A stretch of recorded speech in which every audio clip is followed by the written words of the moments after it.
नमस्कार।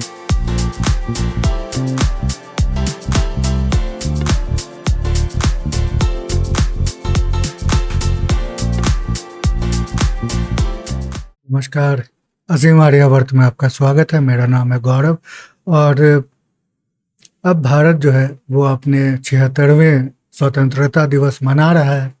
तो भारत को स्वतंत्र हुए 76 साल हो गए, यानी 76 ईयर्स। और इस बीच में हम देख रहे हैं कि भारत किस तेज़ी से अब प्रगतिशील है। विकास जो हमारी दर है, विकास दर, वो काफ़ी ज़्यादा तेज़ी हो गई है और ये लगभग सभी सेक्टर में इसको देखा जा रहा है। जैसे कि इकोनॉमिक हमारी अच्छी बूस्ट हो रही है, जीडीपी हमारी बढ़ती जा रही है। उसके साथ ही एजुकेशन के मामले में भी कॉलेज, नए नए यूनिवर्सिटीज़ बनाए जा रहे हैं, आईआईटीज़, आईआईएम, एम्स खोले जा रहे हैं। मेडिकल सिचुएशन में भी दवाइयाँ बन रही है, यहाँ पे नए हॉस्पिटल्स, बड़े बड़े हॉस्पिटल्स बनाए जा रहे हैं। उसके साथ ही आपके साइंस एंड टेक्नोलॉजी में भी देख सकते हैं कि किस तरह से डिजिटाइजेशन का दौर जो है वो भारत पूरे विश्व को एक तरह से लीड कर रहा है। साथ में इसरो चंद्रयान-3 जो भारत के 76वें साल हमें गौरवान्वित करेगा, पहली बार भारत की मून लैंडर के द्वारा। तो ये सारी चीज़ें चल रही है। मैन्युफैक्चरिंग सेक्टर में भी बढ़ोतरी है क्योंकि हमारा एक्सपोर्ट बढ़ रहा है। और सबसे इम्पॉर्टेंट जो है वो है इंफ्रास्ट्रक्चर। विदाउट इंफ्रास्ट्रक्चर और स्मूथ मूवमेंट जो होती है, चाहे वो फ्रेट की हो, माल और जो पैसेंजर की, उससे ही विकास में और तेज़ी आती है। तो इस बीच इंफ्रास्ट्रक्चर बूस्ट भी काफ़ी देखने को मिला है। नए हाईवेज़, एक्सप्रेसवेज बनाए जा रहे हैं रिकॉर्ड तेज़ी के साथ।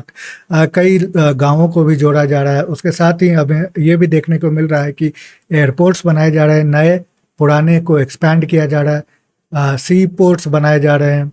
और रेलवे जो भारतीय जो नागरिकों के लिए एक लाइफलाइन है, सबसे ज़्यादा बड़ी मोड ऑफ ट्रांसपोर्टेशन, उसको भी बहुत उसमें सुधार किए जा रहे हैं। फिर स्टेशन के बारे में ही जान ले कि किस तरह से उसका कायाकल्प किया जा रहा है। उसके बाद नए नए ट्रैक्स बिछाए जा रहे हैं जो कई ऐसे जगहों पे पहली बार ये ट्रैक्स गए हैं, जैसे कि नॉर्थ इंडिया यानी उत्तर भारत में जम्मू कश्मीर का जो अब श्रीनगर में भी रेलवे गई है। उत्तर पूर्व भारत में भी अब रेलवे ट्रैक्स गए हैं पहली बार। उसके साथ ही सर्विसेज की क्वालिटी अच्छी हुई है, प्लेटफॉर्म साफ़ सुथरे, अब ट्रैक्स साफ़ सुथरे दिखते हैं। उसके साथ ही नए ट्रेन्स भी अब लाए जा रहे हैं। अब ये नए तरह के जो न्यू एज ट्रेन्स हैं उसके बारे में ही मैं आज बात करूँगा।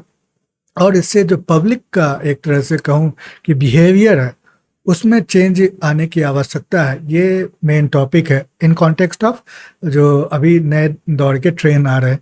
तो इसी के बारे में हम थोड़ा डिटेल में जानेंगे। आगे बढ़ने से पहले मैं आपसे रिक्वेस्ट करूंगा कि चैनल को सब्सक्राइब करें, वीडियो को लाइक करें, बेल आइकन को जरूर प्रेस कर दें ताकि जब भी मैं कोई नया वीडियो अपलोड करूँ आपको नोटिफिकेशन मिलती रहे।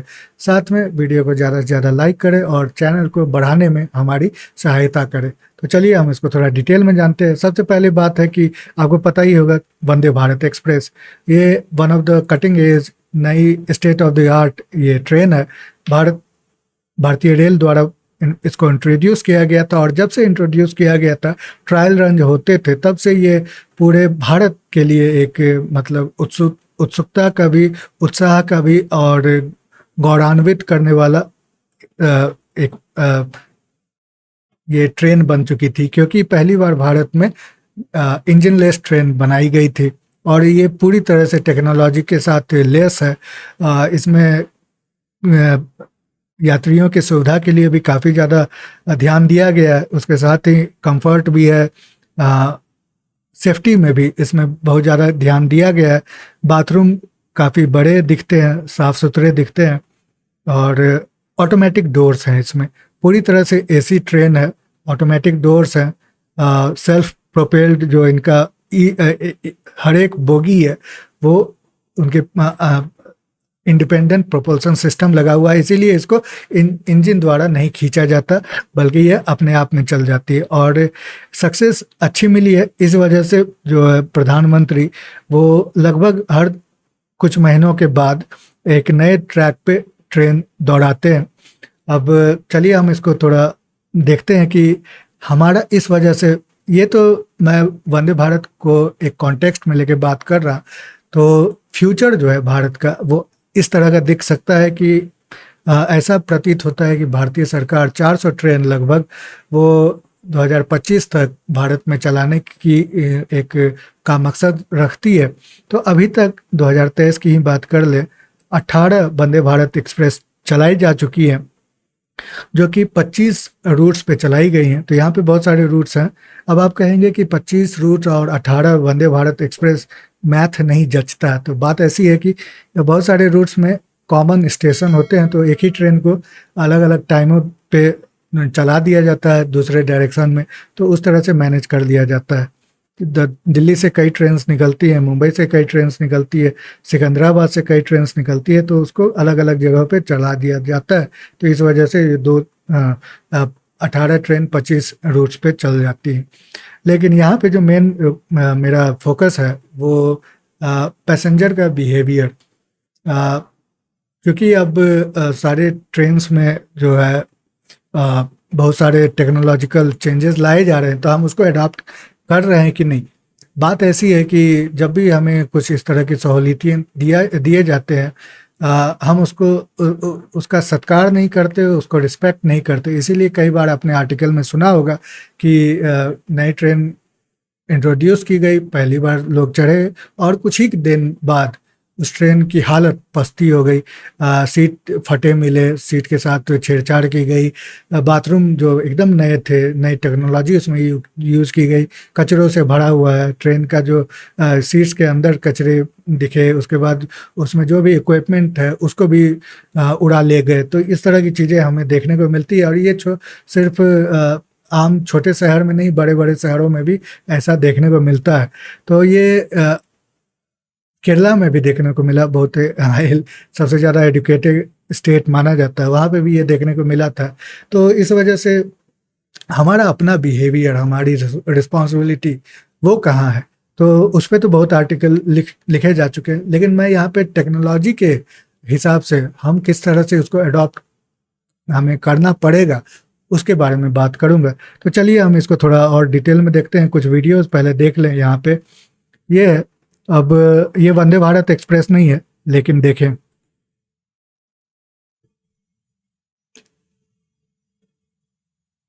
अब यहाँ पे देखा आपने कि किस तरह से वो एकदम लापरवाही से कैजुअली ट्रेन में चढ़ गया। ये भी ऑटोमेटिक डोर है, और वो किस तरह से कैजुअली चढ़ा था। ये लोग करते हैं, ये बहुत ही कॉमन है।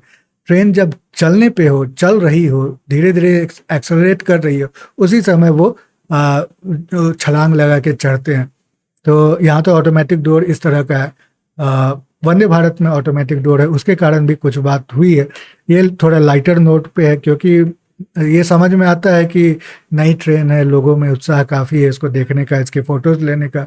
तो इस वजह से कई लोग उत्सुकता में ही अंदर आ जाते हैं, लेकिन फिर बाद में गेट लग जाती है, तो उस वजह से ये भी फंस गए। ये सिकंदराबाद तेलंगाना साइड की है जो ट्रेन थी, वो उसमें फंस गए। अब इनको अगले स्टेशन पे उतरना होगा, तो फिर से आने के लिए फिर से कोई और ट्रेन या कोई और माध्यम से उनको आना पड़ेगा। तो पता नहीं इसमें टिकट ने इनको फाइन लिया कि नहीं, लेकिन ये एक थोड़ा लाइटर मोड पे है। इसी तरह बिहार में भी ये जो है वो फंस गए थे। रांची से पटना जाने वाली ट्रेन में, ये किसी ट्रेन में चढ़े थे, इनको लगा कि अगले ट्रेन पे उतरेंगे, अगले स्टेशन पे उतर जाएंगे, लेकिन भीड़ बहुत ज़्यादा थी और ऑटोमेटिक डोर के कारण फिर वो गेट बंद हो गए और ये अंदर फंसे हो गए।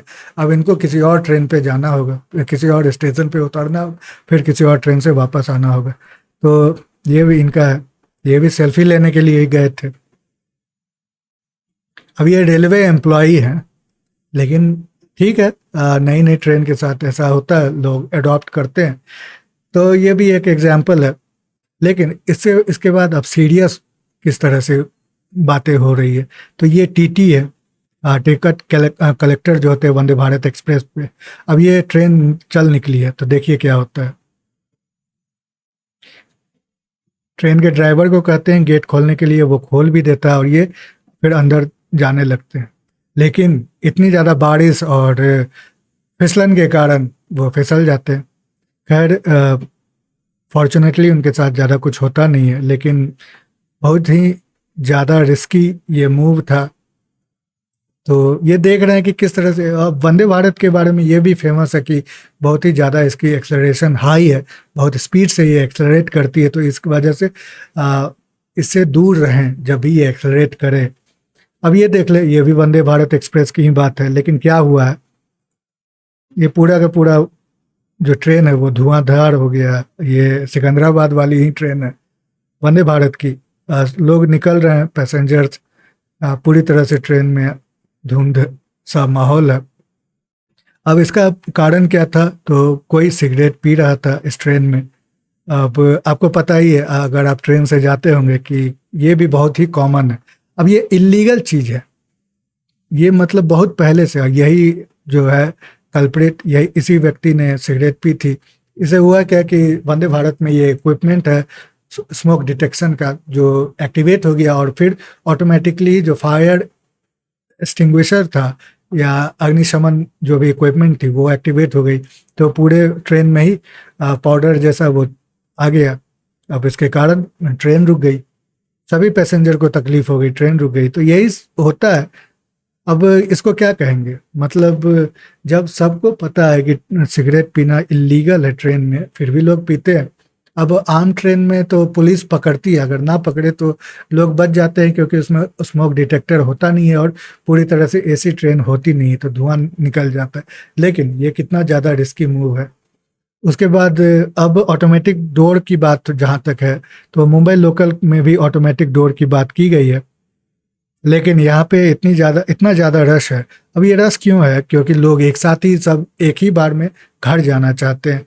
तो अब जब तक ये डोर शट नहीं होगी तब तक ये ट्रेन आगे चलेगी नहीं। अब लोग रुकेंगे ही नहीं, तो फिर ट्रेन आगे कैसे बढ़ेगी। तो ये भी हमारे अंदर जो इनडिसिप्लिन है, इम्पेशेंस, हमारा एक बिहेवियर है, वो भी हमारे लिए ही ये मतलब डिफ़िकल्टी पैदा करता है। अब लोग कहते हैं कि हमें ऐसे ट्रेन की आवश्यकता नहीं है, आप ऑटोमेटिक डोर हटा दें, क्योंकि ऐसा भी देखने को सीन मिला है। अब ये देखें, ये ट्रेन के जस्ट गेट पे ही खड़े हैं, अंदर धक्के दिए जा रहे हैं। जब तक ये अब ये हाथ भी लगा रहे हैं। अब जब तक ये गेट्स लॉक नहीं होंगी तब तक ट्रेन आगे नहीं बढ़ेंगी। अब पुलिस आके इसको हटा दिया, उसके बाद अब धीरे से ये निकल जाएंगे।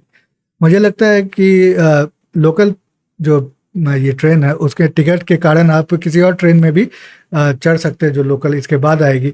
अब इसमें भीड़ है बहुत ज़्यादा, ये सब मुंबई का स्पिरिट कहा जाता है, क्योंकि मुंबई में भीड़ को जुगाड़ को स्पिरिट मान लिया जाता है। लेकिन हम अब डेवलपिंग नेशन से डेवलप्ड नेशन की ओर जा रहे हैं, तो हमारा भी एज ए सोसाइटी, हमारा एज ए सिटीजन बिहेवियर वो भी स्टैंडर्डाइज्ड होना चाहिए।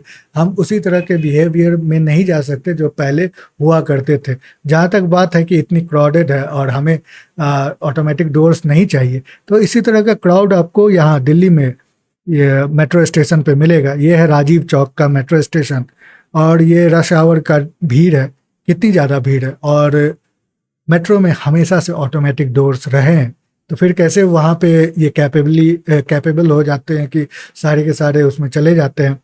ये डिसिप्लिन को लेके भी है थोड़ा, और थोड़ा पेशेंस को लेके, क्योंकि अगला ट्रेन आते रहता है, तो लोग दूसरे ट्रेन में चले जाते हैं उसी टिकट पे। ये नॉर्मल प्रैक्टिस है। उसके साथ ही आप चाइना में भी देखें कितनी ज़्यादा यहाँ पे भीड़ है।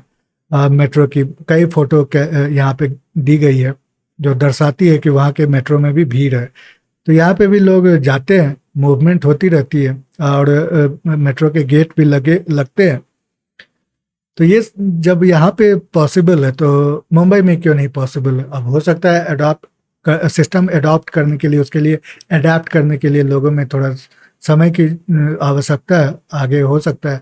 ये आप देखिए, जापान का भी ट्रेन है, जैसे पुलिस मुंबई के ट्रेन में धक्के दे के अंदर कर रही थी, वैसे ही ट्रेन पुशर है जो कि जापान की ट्रेन में भी ऐसे ही धक्के दे के अंदर करते हैं। बहुत पहले से ये सिस्टम चला आ रहा है, इतनी ज़्यादा भीड़ है। मेगा सिटीज़ में ये प्रॉब्लम्स आते हैं, तो यहाँ पे वही देखने को मिल रहा है। अब यहाँ पे देखे फॉर एग्जांपल ये टोक्यो मेट्रो है और उसमें इस तरह से धक्के दिए जा रहे हैं। यहाँ पे भी वही हो रहा है, धक्के दिए जा रहे हैं। तो उसी तरह पुलिस जो है वहाँ पे भी धक्के दे रही थी। लेकिन अब जब लोग कहते हैं कि हमें ऑटोमेटिक डोर नहीं चाहिए, एक बात तो मैं यहाँ पे साफ कर दूं कि गवर्नमेंट बहुत ज़्यादा फॉल्ट पे है, क्योंकि जिस तरह से रेट ऑफ पॉपुलेशन ग्रोथ है उस हिसाब से रेट ऑफ इंफ्रास्ट्रक्चरल ग्रोथ नहीं हुआ है जो कैपेबल हो इस तरह के पॉपुलेशन को हैंडल करने के लिए।